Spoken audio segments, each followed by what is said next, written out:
বুঝতে পারছি। তা উস্তাদ টিপি কখন যাব?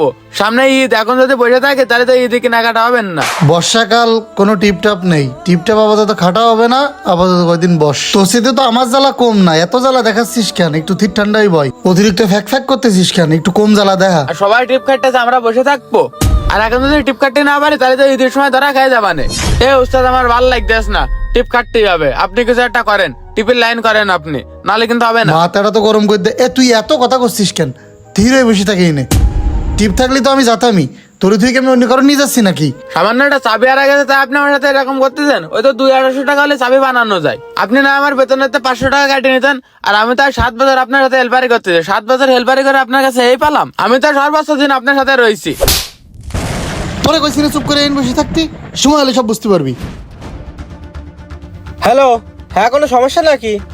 আচ্ছা সাবধানে চালাইস নে, আর গাড়ি কোনটা জমা দিস নে, সিগন্যাল দিয়ে তারপর গাড়ি জমাস নে। আচ্ছা ঠিক আছে, সাবধানে যাইসেন তাহলে। নাহিদ ভাই, মাহাজন পাঠাইলো, টাকাটা দেন, আমার একটা আবার শোরুমে যেতে হ্যাঁ হবে। রেডি আছে, এই যে টাকা। আর ওই মহাজন কি কিছু কইছে? না ভাই, মাহাজন কিছু বলিনি, আমার টাকাটা নিয়ে যেতে বলেছে, আমি গেলাম। ও উস্তাদ, যদি কিছু না মনে করেন তাহলে একটা কথা কব। এই কিসের টাকা দিলেন? কিসের টাকা আবার? তুই যে ঘটনা ঘটাইছিস সেই ঘটনার টাকা? মানে উস্তাদ কিছু বুঝলাম না। একটা চাবির দাম 250 টাকা, তাহলে আপনি 30,000 টাকা দিলেন কেন?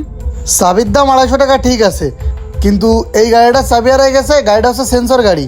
তুই আমারে জানাসনি কেন? না জানাইয়ে অন্য একটা চাবি দিয়ে মোড়ামুড়ি করে গাড়ির ইঞ্জিনে ঢুকে ফেলাইছিস ভাইরাস। এখন ওই সফটওয়্যার মারতে লাগবে 30,000 টাকা। এটা কি তোর মহাজন দেবে বলে মনে হয়? শুধুমাত্র চাবি হারালি তো মাইনে নিত সে, বা একটা চাবি বানাই নিয়ে আসলি। এখন যে সফটওয়্যার মারা লাগতেছে, মহাজনের জরিমানা 30,000 উস্তাদ আমি তো বুঝতে পারিনি এরম হবে। আগে তো চালাতেন বড় গাড়ি, আমি সাহস করে কোনোদিন আপনার কাছে চাইনি। এখন তুই আমার কাছে যখন ছোট গাড়ি চালি, আমি তো আর না করতে পারলাম না, আমি তোরে দিলাম, কিন্তু আসলে নিয়ে যাওয়ার পরে কি করলি? তারপরে আমি ওই ডুমুরে মাল্লা এসে বাড়ি থুইছি, চাবি খুঁজে পাইনি। আর আমি বুঝতে পারিনি উস্তাদ এরম হবে। আগে একবার চাকরি গেল, মহাজন তোর গায়ের তুললো বলে ছেড়ে দিলাম। এবার চাকরি নিলাম একটা ছোট গাড়ি, ভাবলাম লোকাল টিপ মারবো আর আগের মতো কষ্ট করবো না। এটাও তোর এই সামান্য ভুলের কারণে এই জরিমানা গেল। নেক্সট টাইম এসব গাড়ি ধরার আগে শুনে নিবি, নিজে কোনো প্রকার মাতব্বারি যেন করবি না। তোর এই সামান্যতম মাতব্বারির কারণে আমাদের চাকরিটাও গেল, এই জরিমানাও গেল।